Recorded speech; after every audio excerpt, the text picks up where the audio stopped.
Calaroga Shark Media.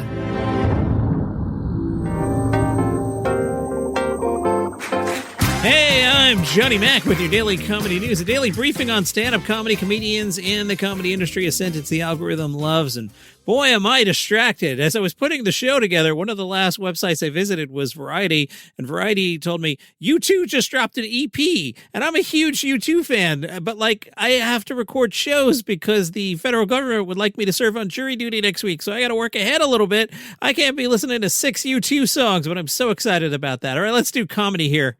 If you listen every day, you get my vibe. I do try to keep it light, and, 2 days already this week has been political. So let's start with silly, okay? This is not the biggest story in the world. Let's start with the silly. Dave Chappelle, remember he was in Minneapolis?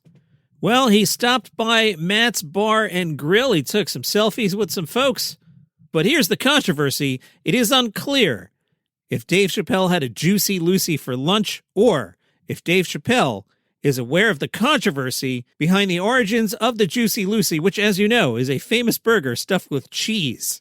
You see, the folks at Matt's Bar and Grill, they say they started the Jucy Lucy, and they even spell it Jucy to prove that they are the original. But then there's these guys at the 5-8 Club. They say, no, they started it. And then if you're in Los Angeles, there's a place called Barney's Beanery that apparently has good Jucy Lucy's. When I hit LA, I'll have to check that out. Did Dave Chappelle eat a Jucy Lucy, or was he secretly avoiding a controversy? I'm going to guess Dave Chappelle, not afraid of a burger controversy. He probably didn't know or wasn't hungry or didn't care. Now, according to mattsbar.com, shortly after opening in 1984, a local customer asked for 2 hamburger patties with a slice of cheese in the middle. The customer bit into the new molten hot burger and exclaimed, "That's one Jucy Lucy," hence the name. Matt's Bar said customer demand grew so quickly we forgot to add the I, and the Jucy Lucy, spelled without the I, has become a local culinary hero. And they say, remember, if it's spelled correctly, you might be eating a shameless ripoff. John, are you trying to avoid doing politics on the podcast today? Maybe. A lot of reviews for the new season of Scrubs have come out. Looking ahead, Sunday on this very program will be a Scrubs Season 10 preview. I'm also trying to figure out what I want to do is I want to do recaps of the episodes. But here's the problem. My wife wants to watch the show with me, and I've shared before. Actually, maybe I haven't shared before. I share in the future on Sunday. See, I'm a time traveler here sometimes on the podcast. My wife is a physician, and she was a resident at exactly the time JD and Turk were residents. So we would watch this show and totally relate to it. She called it the most realistic medical show ever up until The Pit. Now, you got to watch The Pit with her. Her eyes are just fixated on what's going on in every scene, and she'll diagnose along with the ER doctors. It's fascinating. But for me, who didn't work at a hospital, I recognized all the character types from the show. So we always were like Scrubs. So that's going to become an us show. But the problem is it's going to pair up with The Pit, which means we're not going to watch it until Friday night. So if I want to do episode recaps, I'm not going to record those till Saturday, and they're going to come out late. And I don't know. This is one I might have to just eat this. I can't just sneak this show and be like, oh, I watched Scrubs without you. That's not going to fly. No spoilers here. Now, the reviews, I have not read them because I don't want to be biased. I dumped them into the Wednesday document. As the show is back on Wednesday, February 25th, so the second half of the show on Wednesday, I'll talk about Scrubs. So I will have to read those reviews in advance. But just skimming the headlines, some say it's really awesome, and some are giving different reviews. We'll see. Zach Braff said, over the years, Scrubs had varying tones. True fans will know sometimes it was broader, and it kept getting broader. We kind of regrounded the show back to where we started in the pilot. We still have our fun fantasies, but it's really based in reality. It's brought back to ground level, so I'm excited for Scrubs coming back, one of my all-time faves. Okay, guess we're going to do politics. Stephen Colbert mixed it up with CBS again. If you heard yesterday's show, Stephen Colbert was upset that he couldn't broadcast an interview. CBS put out a statement that said the Late Show was not prohibited by CBS from broadcasting the interview with Representative James Tellerico. The show was provided legal guidance that the broadcast could trigger the FCC equal time rule for 2 other candidates, including Representative Jasmine Crockett, and presented options for how the equal time for other candidates could be fulfilled. The Late Show decided to present the interview through its YouTube channel with on-air promotion on the broadcast rather than potentially providing the equal time options. Stephen Colbert reacted to that and said, "They know damn well that every word of my script last night was approved by CBS's lawyers who, for the record, approve every script that goes on the air." That's interesting. Really? Has that always been true? I'll have to ask the late nighter crew about that one. Were David Letterman scripts approved? Colbert said, "Between the monologue I did last night and before I did the second act talking about this issue, I had to go backstage. I got called backstage to get more notes from these lawyers. Something that had never, ever happened before. And they told us the language they wanted me to use to describe that equal time exceptions, and I used that language, so I don't know what this is about." Colbert again said the phrase, "I'm grateful to have worked for CBS for the last 11 years. I'll come back to that. "I'm just so surprised that this giant global corporation would not stand up to these bullies." Colbert held up the printed out CBS statement and said, "I don't even know what to do with this crap. Hold on." He then grabbed a doggy bag. No, not the kind from the restaurant, the one where you clean up after your dog.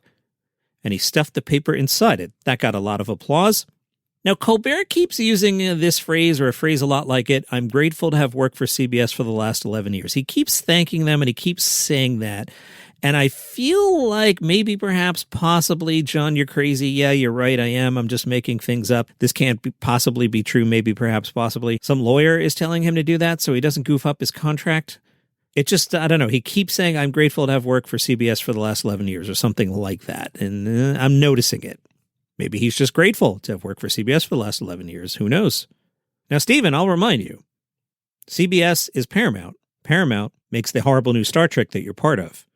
I think you should be a man of principle and walk away from horrible new Star Trek. And then I will attempt to forgive you for helping to destroy Star Trek. But until you stop destroying Star Trek, I have to be aligned with the president." Jim Jefferies talked to Rolling Stone Australia. They got political. Hey, I talked about a burger for the first 5 minutes. What do you want me to do here?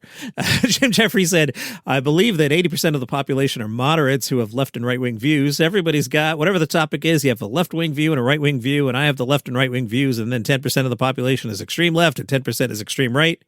He slightly switches topics and says, "You got RFK, right? There should be no chemicals in food. We don't need these food dyes. McDonald's French fries shouldn't have 20-something ingredients in them when other countries don't have all these ingredients. A box of mac and cheese shouldn't have 30 more ingredients than an Australian box of mac and cheese. Who would argue with that?" I won't. I mean, I go to Europe and I eat, and I'm like, how come I actually feel good after eating? And then I come back here and it's just awful. I've actually been trying to avoid gluten. I do agree. There's a lot of crap in American food. Jim Jefferies said, "So as a parent, I want all that stuff out of my food, right?" And then the next thing RFK says is, "And no vaccines." Jim said, "My mother had polio. I effing believe in vaccines, so it's not the same. Everything's not equal." So the left can get on board with taking out all the stuff in the food. The right can get on board with taking out all this stuff. And then they go, "No vaccines," like it's all one topic. That I have to believe that autism came because a pregnant woman took Tylenol. I don't believe that. I think that sounds like BS. And then they wanted to say it was because of the vaccines. They obviously couldn't find the evidence. Jim continued, "I've always considered myself to be a fairly right-wing Australian in the sense that I believe in tight borders, and I'm financially seen to be right-wing in many respects, but I'm extremely left-wing for an American because I believe women should be allowed to do what they want with their bodies. I fully believe in health care for all. I believe in social services and housing for all. And those words that I'm saying right now to a lot of Americans with socialist programs, I might as well be a communist, right? I'm the most extreme lefty on earth to certain Americans, but in Australia, that doesn't make me an extreme lefty, does it?" The mayor of Allentown, Matt Turek, was on Tim Heidecker's Office Hours with Tim Heidecker podcast. The mayor gave Tim Heidecker a key to the city and said that in Tim's role as Allentown's chief cheerleader, Tim needs to urge people to return to Allentown. The mayor tried to convince Tim Heidecker to return to the city himself, explaining, "About a year ago, we opened up a new 1,500-seat music hall off Hamilton Street. Hamilton Street has seen about $1 billion of investment in the past 10 years. You wouldn't recognize it from when you were there." Heidecker reminisced about working at a brass rail restaurant and bar location that is now a Wawa. The mayor said he prefers Sheetz. By the way, in New Jersey, there's been a thing. The Sheetz stores are starting to creep into New Jersey, taking on the Wawas. This is a whole thing. And then there's Wawa versus Quick Check versus 7-Eleven. I don't think I've ever been to a Sheetz. Wawa has actually pretty good sandwiches. I digress. The mayor said, "The farmer's market is amazing. Brass rails there, great Korean food. Saturday at 4 o'clock, there are 80-year-old Dutchy women arguing about the price of meat that's about to expire. It sounds like crap, but it's amazing."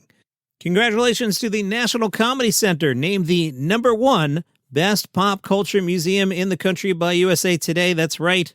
The NCC was one of the 20 institutions nationwide nominated as best in the U.S., but of course, the National Comedy Center in Jamestown, New York, was named number 1. Journey Gunderson, who was on this very program one time, said the national recognition from USA Today is a powerful acknowledgement of the extraordinary artists who have shaped comedy, the great minds, singular voices, and time-honed creative processes that have elevated this art form throughout its history. The JFL, Just for Laughs Vancouver Comedy Festival continues. Correspondent Mike Chisholm from the Letterman podcast went to see one of the shows. Mike, take it from here.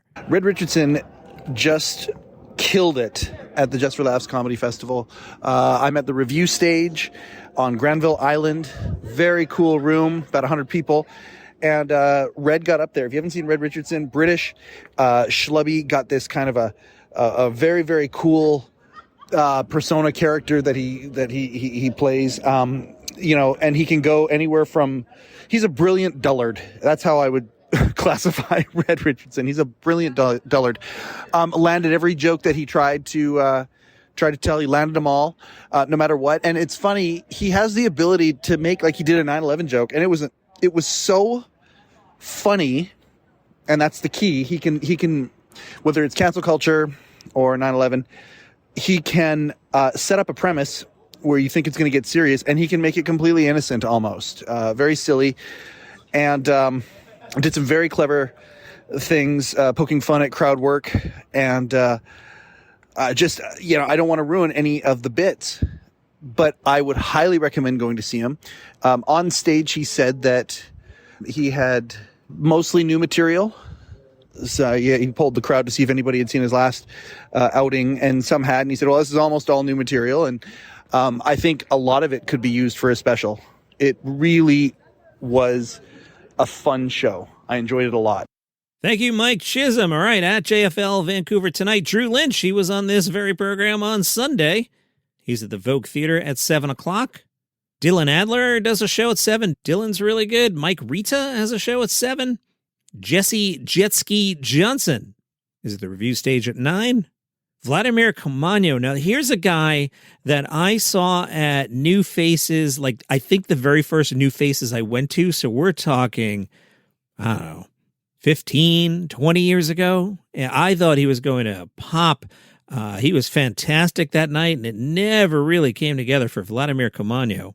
But he's got a show at 7:30. All right, if we were in Vancouver tonight, do you go see Drew Lynch or do you go see Dylan Adler? Maybe you go see Drew and maybe Dylan will do one more show. Dylan's really good, though. That's a tough call tonight.